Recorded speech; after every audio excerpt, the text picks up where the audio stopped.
di sini di channel ini apa dan kembali lagi di konten Alfi Gera mencari thread di X atau disingkat Algemen Text. Bukan.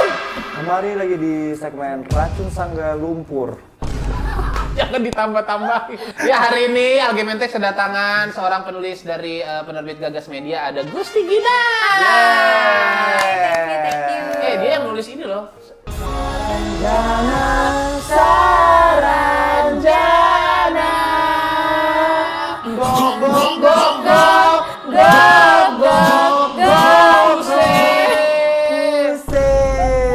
Nah, sekarang dia hadir kembali untuk buku keduanya kan, namanya Racun Sangga, yang juga bakal difilmin tanggal berapa? 12 Desember 2024. Dan nanti juga ada buku ketiganya yang berjudul Racun Sangga 2. Ya Allah, kirain bakalan beda.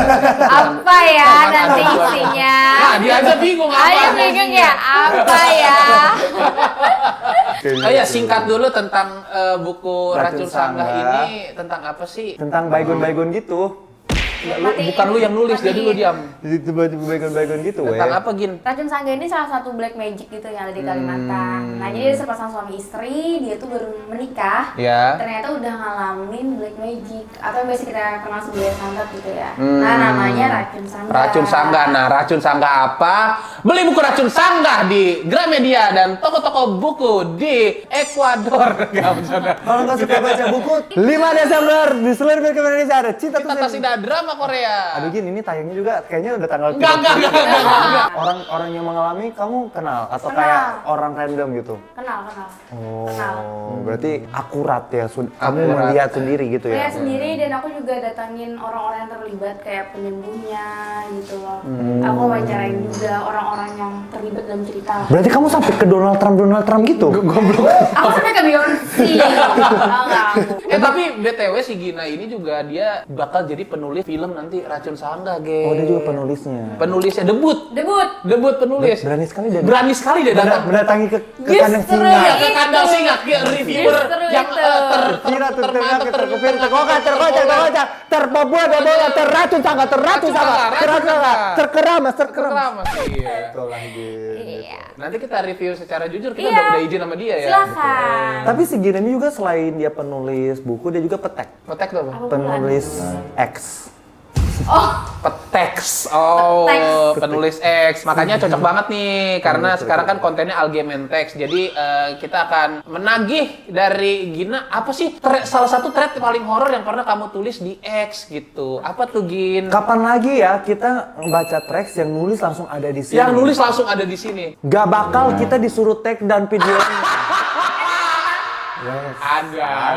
Karena dia mau jualan di Wattpad. Iya. Bukan Wattpad apa? Iya, Karya Karya karsa. karsa. Dia mau jualan di situ. Awalnya tapi udah setuju. Kagak sih, cuman Kagak kan itu sih. kan viral aja. Oh iya, Itu aku kira lewat-lewat udah aja kayak- gitu kan, lewat-lewat aja. Lewat-lewat Aku aja kira gitu. kayak ya udah gitu, karena kan sebelum tulisan itu nggak apa-apa gitu. Kayak Nancy Judge aja lo gimana sih Nancy Judge kayak ada yang viral dia gitu ya. Iya, Padahal iya, dia bener. dia mau uangin karakter. Gak apa-apa, idealisme orang. Ya udah, nggak apa-apa kita mah. Begitu. Ya. Ada thread anak kosan. Anak Kalian kosan pernah kan- kosan kos? Nih dia Aku pernah ngekos, dia pernah Aku ngekos. pernah ngekos. Oh enggak. Enggak, aku enggak. Kosanku dulu serem. Oh ya? Di Bali. Seremnya kenapa? Mahal. Iya. Iya kayaknya sih. Seremnya udah mahal, gak ada air panas lagi. Nggak, tapi seru kosan gue tuh dulu serem. Di situ ada katanya ya, katanya temanku yang kayak katanya sih bisa ngeliat. Ya bisa ngeliat, kalau nggak bisa ngeliat mah ada sosok nenek-nenek gitu, kukunya panjang, lidahnya menjulur gitu. Terus kayak dia ngikutin gue sampai ke sini. Suka? Katanya dia suka. Iya, katanya dia suka Ya itu. ampun ya, fansnya lintas Akhir- alam. Pantas gue tuh susah jodoh banget anjing. Iya. Tapi bener loh, gue sama Alpi tuh tembus dunia lain. Iya kan, Bia? Jadi pernah kita konten di Syuting. rumah kontrakan kita yang sebelumnya kan. Terus tiba-tiba kita lagi ngonten, ketangkap suara ketawa kecil. Masuk suara ketawa. Cewek? Cewek, hihi gitu. Terus ternyata dikonfirm kayak katanya emang dia tuh suka nontonin kita terus kayak ketawa gitu karena katanya kayak lucu gitu. Berarti memang kalian ini terkenal sealam raya. Tapi ada tembus suara itu masuk hihi gitu. Iya. Bukan tetangga. Bukan. loh. Nah, jadi emang rumahnya Satpam. rumahnya di situ itu di komplek itu kita nggak punya tetangga. Emang itu kayak rumah kayak pas dibuka pintu hutan. Kayak familiar Terus ya. terus kayak Bawahnya emang jalan. Iya, bawahnya ada rumah makannya gitu. Iya, nyambung. Iya, iya, beneran. iya, aku agak mirip Terus ya familiar di kamarnya banget. Alpi itu juga dulu kayak ada kayak Gerbang itu yang Gerbang dimensi ada gitu kelab ya. gitu. Kayak kita serumah deh. Jangan-jangan kalian saudara aku. Jadi pernah ada narasumbernya namanya Mbak Dewi. Mbak Dewi. Ya, Atau jadi- kita singkat dengan Mbak D aja ya. Kita samarkan namanya ya. Iya, iya. Tapi ditulis. Udah di zaman dia udah ditulis duluan. Apa dia udah Buat tersimpan apa ke- disamarkan? Buat gitu? apa disamarkan orang narasumbernya juga pape? Dia bersedia. Lagi nama Dewi di sini banyak ya di Indonesia. Iya, Jadi, banyak, iya. banyak. Coba nih kalian lihat nih. Jadi dia ada ngasih 4 video kalau kosannya itu berhantu. Oh iya gerak. Bonekanya kayak set gitu. Ih, Ya, jelas. weh, Gerak. bener gerak. Tapi ya kalau benda-benda bergerak itu gue percaya karena gue pernah lihat dengan mata kepala gue, mata telanjang gue. Roda mobil bergerak. Pas angin berputar. gue pernah lihat dengan mata telanjang gue sendiri gitu. Dulu di kontrakan gue di Kebon Jeruk itu tuh emang hantu banget. Kita lagi nongkrong begini, set itu ada kaleng baygon gitu, lompat sendiri, cung gitu. Lompat. Lu terus kayak di situ nggak ada apa-apa. Bener-bener gue ngelihat itu lompatnya bukan kayak jatuh gitu, lompat, cium Kayak gitu, diangkat gitu. kayak dilempar, kayak dilempar. Makanya kalau kayak begini gue percaya nih, gue percaya Adele itu Sam Smith sebenarnya gue percaya.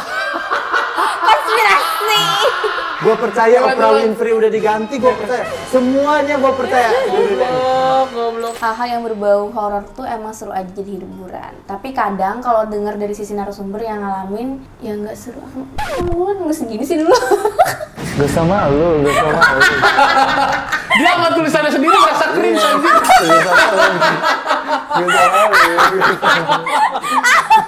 Sebelum cerita full, dia sempat pingsan. Sumpah aku waktu itu agak khawatir juga. Untung ada pacarnya. Nakes, kataku kalau nggak aku ceritain nggak apa-apa, istirahat nih aja. Pacarnya kerja jadi radiografer, radiolog di radiologi. Oh yang foto-foto ronsen. Ronsen itu pacarnya. Aku ingat oke. nih. Tapi setelah Mbak Dewi sadar, katanya nggak apa-apa. Tadi pingsan karena didatangin sosok di kosan. Jadi dia mau cerita, dia pingsan. Udah duduk gitu kan di kursi kan. Aku udah opening tuh waktu itu. Tiba-tiba dia pingsan dong. Terus aku kayak, aku harus gimana nih orang? Ternyata kayak dia shock di hal samperin gitu. Iya, karena tiba-tiba dia mau cerita itu, hantunya datang gitu. Oke. Ke podcast. Dewi tidak pernah menyangka sebelumnya bahwa kos yang telah 5 tahun dia tempati ternyata akan membawa teror-teror horor. Iya. Awal mula dia memilih kos di sana karena lokasinya strategis dan harganya lebih murah Iya. dari kos-kos yang lain yang ada di Jakarta. Of course udah pasti. Udah sih. pasti. Nah, Sebelum pindah ke kosnya yang sekarang, dia sempat berpindah-pindah kos hingga 3 kali. Di Kayaknya gue tahu deh thread ini yang lu bikin ini. Pasti udah pernah lewat di TL gue. Oh ya? Iya, pernah lewat. Di kos sebelumnya dia tidak betah karena mendapat gangguan mistis. Namun di kosnya saat ini dia justru mendapat gangguan lebih parah. oke.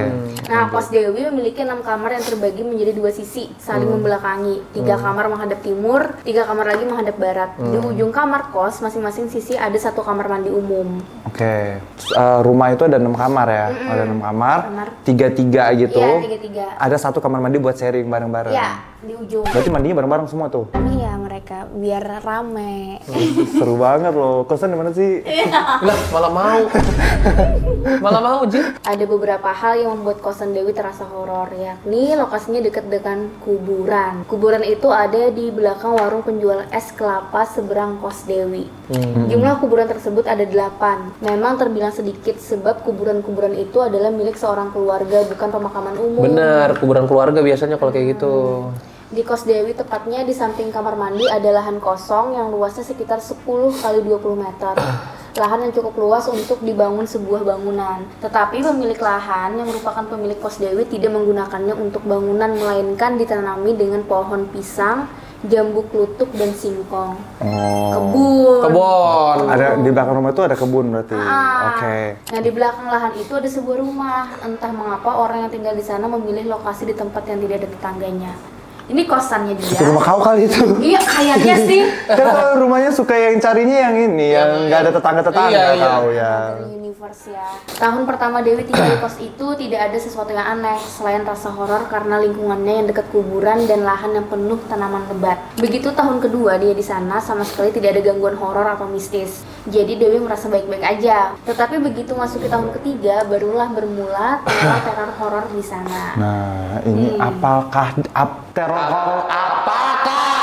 Kejadian-kejadian teror yang dialami Dewi kerap berulang di jam dini hari sekitar pukul 1 hingga 3 pagi. Teror-teror mulai dari suara anak kecil dan penampakan sudah beberapa kali Dewi dan penghuni kos di sana dapati. Ngarep apa ya kalau kosan murah ya kagak harusnya ekspektasinya nggak usah tinggi-tinggi ya. Paling kalau kosan murah itu kalau bukan horor, bau.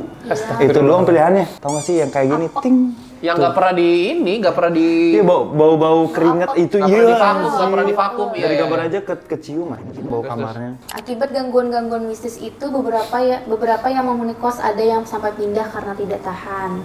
Suatu malam Dewi terbangun karena ada suara beberapa anak kecil tampak asik bermain di luar. Di Padahal sana nggak ada kan? Padahal ada. maksudnya nggak ada anak kecil aslinya. Di sana Jadi pas malam-malam Dewi tidur, dia dengar suara di luar kayak apa tuh.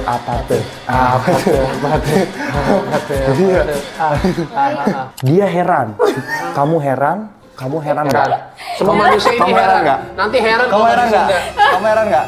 Kita semua heran di surga. Nggak, nanti nggak Kita heran. Kita nggak heran. Demi Tuhan. Di sana dia heran sebab tidak biasanya ada anak kecil bermain tengah malam. Apalagi ini udah jam 1 pagi. Dewi melirik jam dinding. Jam dinding pun melirik Dewi. Dan mereka mereka malu.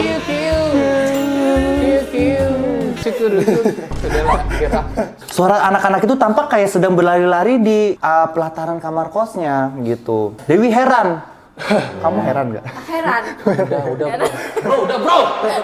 Penonton juga heran sih. Semua diheran-heranin anjir. Dewi heran dalam batinnya Dewi bertanya-tanya, anak siapa sih? Kok orang tuanya boleh main malam-malam gitu, ya kan? Iya. Dewi berpikir kayak gini, loh, kok kayaknya di luar banyak anak-anak yang main lari-larian ya? Iya. Dewi yang heran, baru terbangun karena mendengar suara anak-anak itu. Kemudian Dewi berdiri, lalu Dewi menari, lalu Dewi nge-rap. Yo yang manis.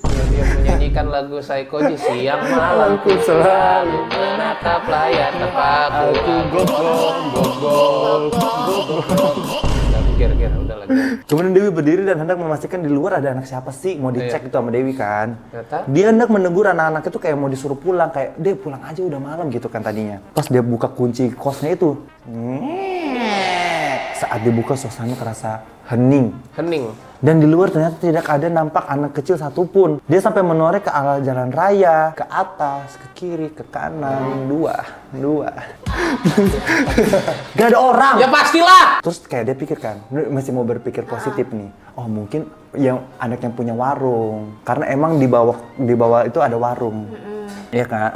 Di seberang itu ada warung. Saat itu jalan raya tampak sepi, bahkan warung sebelah juga tutup. Kemudian Dewi juga menengok ke kamar tetangganya yang memiliki anak. Oh, jangan-jangan ini anak dia gitu kan. Dia pikir barangkali ya suara anak tetangga sebelahnya gitu. Dan lagi-lagi, gak ada tanda-tanda menunjukkan bahwa itu anak tetangganya juga. Sebab pintunya tertutup. Suasana jam dini hari benar-benar sepi, semua kamar di kosan terkunci. Dewi yang kebingungan, kamu juga bingung pastinya. Udah heran bingung. Astagfirullahaladzim. Kamu bingung nggak? Dewi yang kebingungan dengan apa yang dia dapati langsung masuk ke kamarnya dan segera mengunci pintu. Takut dia. Tidak hanya Dewi yang mendapati teror di kos tersebut, beberapa penghuni juga banyak yang mengalami gangguan mistis. Salah satunya ada yang melihat penampakan yang menyerupai orang lain. Oh ini juga sering nih. Iya. Kelihatan kayak orang lain gitu ya, gampiran. Bisa jadi ya. Bisa jadi. Di kamar sebelah Dewi adalah tetangganya yang merupakan bapak yang memiliki anak. Suatu malam, bapak itu mandi sekitar pukul jam 11. Berani banget mandi terus. Iya. Kena angin duduk anjing, Pak. Gak boleh guys mandi malam-malam, gak boleh. Ntar kena angin duduk anjing. Nah, selesai iya. Coba tanya ChatGPT. Selesai mandi. Orang tuh tanya dokter bukan ChatGPT goblok. Nih selesai mandi Pi, dia keluar dan saat hendak balik ke kamarnya tiba-tiba pandangannya teralihkan dengan seorang tengah berdiri menghadap kebun pisang yang ada di samping kamar mandi itu kan. Rupanya yang dilihat itu adalah Dewi, tetangga kamar sebelah. Merasa mengenal orang itu, dia pun menyapa, "Neng, ngapain malam-malam di sana?" kata si bapak itu kan. orang Sunda nih. Tanya bapak tetangga Dewi. Bapak itu tidak mendapat respon apapun dari Dewi. Dewi hanya berdiri menghadap kebun dan dia menari. Si bapak berpikir mungkin tetangganya itu sedang mengobrol di telepon kali ya, sehingga kayak nggak konsen gitu kan. Si bapak kemudian jalan aja gitu ke kamarnya. Saat dia masuk kamar dan mengambil rokok, dia terkejut karena dari pintu kamarnya dia melihat Dewi ada di kamarnya sedang main HP gitu. Pas dia mau jalan kan dia lewat kamarnya Dewi. Dewinya lagi main HP gitu. Berarti yang tadi bukan Dewi gitu kan? Si bapak yang menyadari hal itu terbelalak terkejut dalam diam. Dia bertanya-tanya, bagaimana mungkin? Kan tadi Dewi ada di kebun pisang. Betul. Terus dia buru-buru dan ngecek lagi. Ih anjing kata bukan Dewi, itu adalah Dewi Corbuzier. Astagfirullahaladzim. Rusak nih dia ini otaknya. Si bapak pun merinding, bercampur takut dia rasakan dia diem gitu. Termangu dia di malam itu. Termangu apa gimana? Termangu. Si bapak enggan menanyakan kebenarannya pada Dewi. Keesokan harinya, bapak tetangga Dewi menceritakan pengalamannya itu kepada temannya yang juga satu kos. Lalu teman bapak itu menanyakanlah pada Dewi gitu. Neng, tadi malam Neng jam 11 ngapain berdiri di kebun pisang? Gitu kan kata temannya bapaknya itu. Itu si bapak sebelah kamar katanya ngeliat Neng tuh berdiri di depan kebun pisang. Gitu kan. Terus Dewi heran dong, karena dia sama sekali nggak ada ke kebun pisang malam itu. Nggak ke kebun pisang pak malam-malam. Kemarin malam saya nyari kodok pak. Kata Dewi. Coba deh, nggak ada jadi Dewi jadi bapak-bapak. Oh, iya, Kalian iya, kan udah debut nih. Iya kan, acting. Neng Dewi, tadi jam 11 ngapain berdiri di kebun pisang, Neng? Hah? Saya? Enggak. Kita lain. Enggak pak, saya nggak ke kebun pisang. Loh, Nyari kodok pak, atuh. loh, iya Neng. Saya lihat tadi malam Neng berdiri dan ngadep kebun pisang dengan tatapan kosong. Serius pak. Loh serius Neng? Saya nggak pernah malam-malam berdiri di kebun pisang. Lah, Saya- yang semalam saya lihat itu siapa? Wah, kaget ceritanya kan kaget. Impro. Aktor, pendalaman karakter. Agak lain dua. Selain para penghuni kos yang mengalami penampakan, pacarnya Dewi juga sempat menemui penampakan di situ tuh. Waktu itu sekitar pukul 11:30 malam, Ragil, nama pacarnya Dewi kan. Astaga. Setiap mereka berdua di kos, pintu kamar selalu dibuka kan, biar kayak nggak disangka yang macam-macam gitu. Kebetulan posisi kamar Dewi itu paling ujung dekat jalan raya, sehingga dari luar pun kayak kelihatan mereka ngapain di kamar Iya, gitu. iya. Terus kata pacarnya gini, Yang, oh namanya Dewi Yang. Yang itu kan sayang, goblok, bukan Dewi yang. Kirain marganya dia. Bukan. Kirain marganya dia. Bukan. Yang, aku mau pulang ya, mau nongkrong ke warung kopi. Misi, mau ke toilet kosan kamu dulu. Kayaknya ini udah pernah kita bacain ya. Gue familiar gitu dengan cerita ini, sumpah. Iya. Sumpah, Kayaknya gue pernah coba ya kita baca ya. Iya. Gue familiar Iya dengan ya. Makanya tadi gue bilang kayak pernah lewat Iya deh. ya, usai keluar dari toilet dia sempat teralihkan pandangannya melihat Pak Haji berjalan menuju belakang rumah. Sumpah ini udah pernah anjing. Udah ya. Udah. Karena kita baca, rumah Pak Haji itu dekat dengan kosan, bahkan pelataran rumahnya persis terlihat dari kamar Dewi. Guys, ini udah pernah nonton sumpah guys. Ini. Ting. Sumpah kalian nonton lagi yang itu ya. Nanti kalian balik lagi ke sini. Ternyata setelah kita baca-baca udah pernah. Karena emang waktu itu ini rame banget. Ini.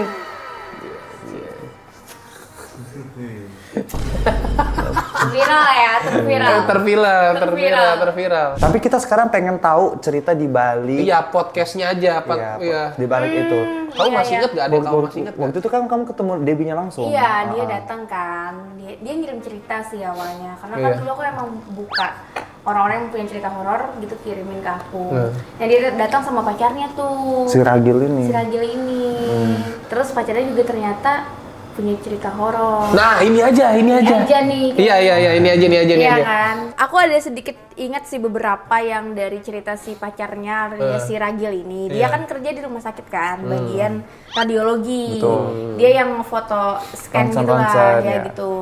Nah terus biasanya kan nakes itu ada shift pagi dan shift malam kan. Iya. kata dia tuh memang ada kejadian-kejadian aneh gitu di tempat dia kerja.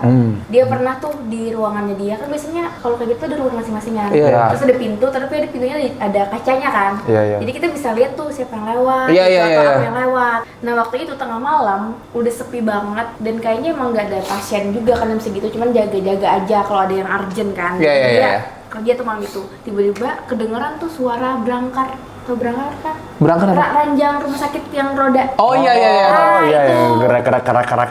Iya, gitu. Ternyata lewat sendiri. Ih. Sendiri. Nah, satu ada ceritanya kayak gitu. Itu punya kaki kali. Lah goblok, bukan punya kaki. Ada yang dorong. Tapi waktu di chat nggak ada orang. Nggak ada orangnya, tapi ada berangkarnya. Cuma suaranya. Berangkarnya ada. Wah, Seolah-olah dia ada yang dorong.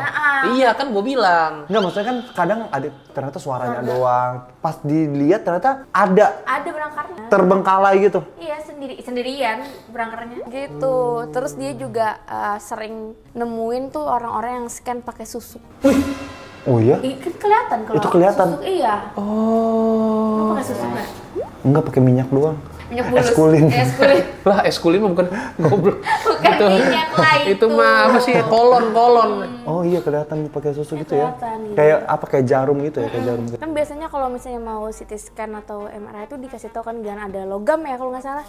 Nggak boleh ada logam. Sedangkan susuk itu kan kalau nggak salah dari logam ya. Enggak, macam-macam. Ada yang bentuknya emas. Iya. Ada yang perak, perunggu, tergantung kalau lu juara berapa. Bukan, itu kan olimpiade goblok. Enggak, tapi lu tahu sih ada yang emas, ada yang perak, ada yang... Kayaknya. Udah survei.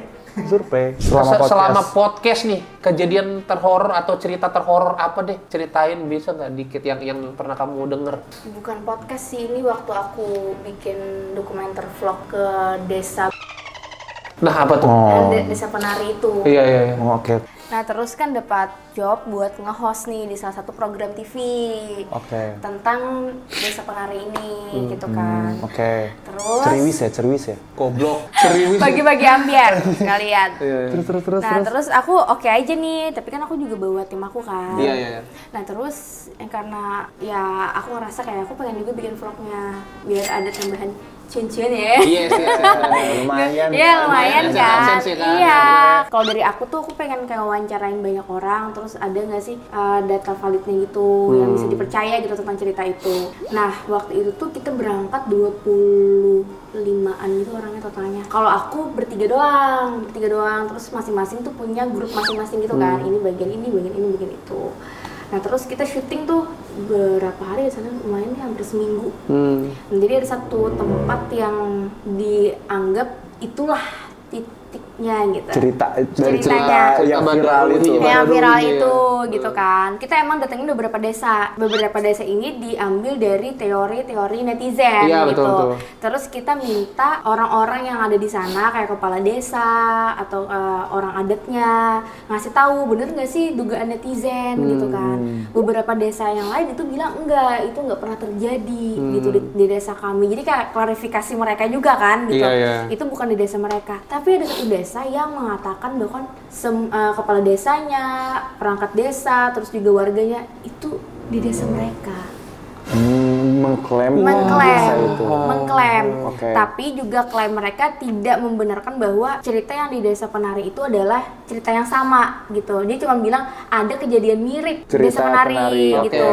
Oke. Jadi kata dia kan di sana ada mahasiswa KKN terus melakukan perzinahan itu ya kan, lalu sakit dan akhirnya meningsoy ya beberapa bulan kemudian. Nah karena hal itu jadi tim-tim televisi ini dan yang lain tuh juga melakukan penelusuran di malam hari. Jadi ada situs bersejarahnya juga tuh di situ gitu. Nah waktu itu sih aku nggak takut ya, maksudnya percaya nggak percaya gitu. Maksudnya aku bukan yang tipe yang into banget ke hal paranormal tuh nggak jadi kayak santai gitu. aja. Santai aja aku kayak gitu ke tempat-tempat sana. Terus beberapa orang yang lain itu juga bahkan nggak tahu ceritanya, nggak tahu filmnya. Iya. Ada kameramen kru TV itu. Jadi di sana tuh ada danau gede banget. Di tengah kayak gitu ada tim yang menggambar supranatural gitu lah, yang ngerti kita kan. Ngerti. Kisolepati dulu ya. Nah, kayak gitu dia gambar tuh, jadi kan di videoin tuh dan yang lain tuh udah nyebar timnya, jadi kan masing-masing tag konten lah gitu. Aku di pinggir situ malam tuh udah jam 10-an kayak gitu. Tiba-tiba si kru ini dia ketakutan gitu.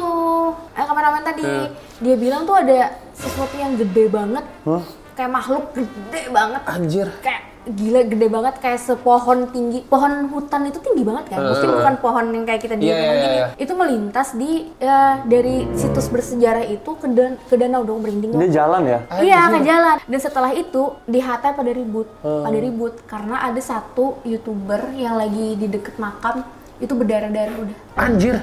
Tiba-tiba aja. Nah, ternyata pas didatangin kan langsung kayak dievakuasi gitulah. Kenapa? Jadi dia tuh melakukan hal tabu, gak boleh geser batu gitu, batu bata nisan gitu. Astaga. Dia cobain. Terus dia kayak kepleset gitu dan rasanya kayak dia nabrak. Astaga, tolol Terus banget. berdarah sini gitu jatuh. Dan itu momennya tuh bersamaan gitu loh kayak. Iya. Jadi kan kayak aku nggak ngalamin, cuman kayak apa ini gitu. Terlalu kebetulan. Terlalu kebetulan. Iya.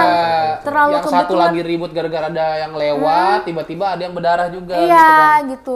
Terus waktu menggambar itu juga ada ular tuh yang nyamper ke tempat kita ngumpul. Ularnya nyamper. Terus ya udah tuh ada yang abang-abangnya lah yang lebih berani gitu, ya, iniin ularnya biar jangan ke area kita gitu kan. Nah terus udah sekitar tengah malam gitu baliklah ke base camp masing-masing, kita nginepnya di rumah warga gitu kan. Ternyata tim-tim ini nih termasuk kameramen tadi, dia kan kayak nggak tahu ceritanya sebenarnya tuh apa gitu. Dia bingung sendiri dan kayak nggak pernah ngalamin hal ini, tiba-tiba diganggu kayak gitu. Jadi mereka tuh pada ngomongin, ini desanya desa yang mana nih, apa di desa ini gitu. Karena kan warganya udah mengakui desa mereka tuh punya cerita yang mirip ya. Cerita mirip gitu. Tapi didukung dengan kejadian-kejadian janggal aneh malam itu. Iya. Nah itu kan ada aku brandnya air mineral botol di depan mereka nih. Kayak ini kayak botol baygonmu ada yang terbangin. Wih, Sumpah. Ya. padahal airnya masih penuh. Ada Semua airnya. orang lihat? Lihat, semuanya langsung diem. Gitu. Kayak set gitu. Kayak loncat. Itu kamera rolling. Enggak, itu kan lagi nyantai udah balik gitu. Iya, Amin kayak maksudnya bukan buat konten kan? Bukan. Bener-bener Pada ngomongin, jangan-jangan emang desa ini ya atau bukan ya gitu. Lagi biasa kan kru-kru gitu kan. Berarti kuat banget energinya. Kuat sih. banget sih, sampai banyak orang gitu di depan ini berani-berani langsung tes gitu. Kalau nggak flexing berarti dia. Ya udah, thank you banget buat Gusti Gina Thank sudah you. mampir ke ADC dan ke Thank you. Algementex. Dan jangan lupa juga juga dibeli bukunya. Ada Racun Sangga. Racun Sangga yang Ada akan juga difilmkan juga. Mencari Saranjana yang Betul. sudah jadi film Gok ya. gok gok gok.